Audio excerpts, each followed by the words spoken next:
Well, as my mentor and good friend, Dr. Peter Bechtold said, he said, some short fat man, and if you're young, that could be Dan DeVito, and if you're older, it could be Mickey Rooney, said after dinner speeches should be short and funny. And so I'll be short and funny, and I'm almost there physiologically. Sardar asked me to give a kind of a personal reflection on what intercultural dialogue has meant to me. So I'm going to do this on 3 levels very quickly. One is personal. I am a second-generation American. Both my parents are from Central Europe. My father looked Germanic and fairly blonde. My mother was very dark. Both parents were from mixed Jewish Catholic heritage, both dogged agnostics. And in my mother's side, the kind of equivalent of a Anglo-American's distant American Indian, Native American ancestor, mine was a Turk. So I am possibly partially Turkish too. Now this was all fine, this sounds fine in the abstract, but I grew up in small New England towns back in the 50s, and a hybrid like me didn't exactly fit the program. And I was kind of a skinny, scrawny type, and so even on the playgrounds, even as early as kindergarten, I remember having to negotiate a lot of intercultural space, let alone when I looked in the mirror and combed my hair. And what's more, my grandparents lived with us too, so I actually grew up in an extended family. To say that in this world there's more and more mixing, more and more of us are going outside the boundaries of our own communities for marriage, for friendship, and so forth. My wife here is from Thailand. My son is adopted from Morocco, so we are kind of a three to four continent family, depending on how you count them. And that's the point. I mean, I think that we're having these adventures and we're living out that dream that, in a way, the Rumi Forum stands for. Now, professionally, I'm a public diplomacy officer. What that means is the systematic attempt of people in one government to understand, which means have the language, get into the culture, understand the social narratives of people in the countries you serve, to then try to communicate, engage in communication. Now, our military communicator friends would say in order to influence, change behavior, get support for US policy. More often, the victory is maybe just getting a kind of a crack of a door open in someone's mind and creating a little cognitive dissonance, especially when it comes to some of the hateful and violent philosophies that have characterized human history. If you can counter those narratives just to the extent where someone that's vulnerable to, let's say, extremist group recruitment has that second thought, well, maybe, you know, if the ideology is what's driving me, I'll give it a second thought. A couple of anecdotes. One from Yemen, and we have former Ambassador David Newton here, and we've been telling Yemen stories all evening.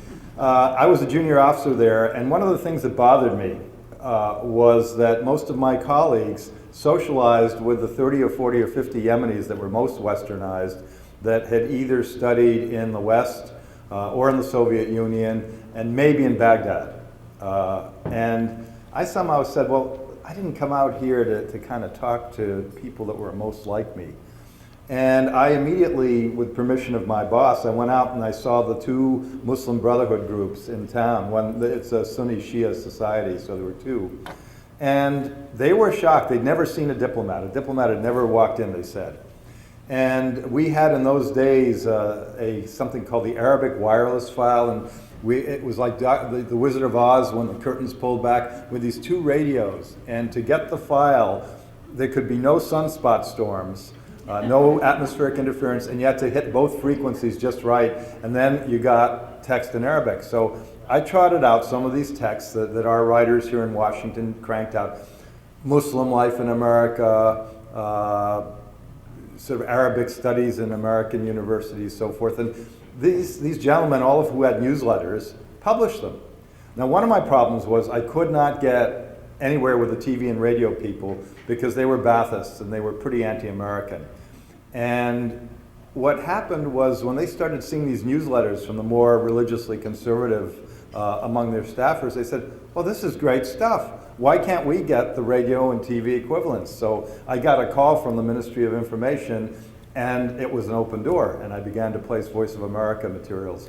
Just, I thought, another thing, when I was in Jordan as the public affairs officer, we had an election coming up that the palace and the government was very nervous about. And it was right after the first Gulf War when all these Jordanians and Palestinians had been expelled from their very lucrative jobs in the Gulf, and they were back in Jordan. Some of them barely were the Jordanianness consisted in having a passport.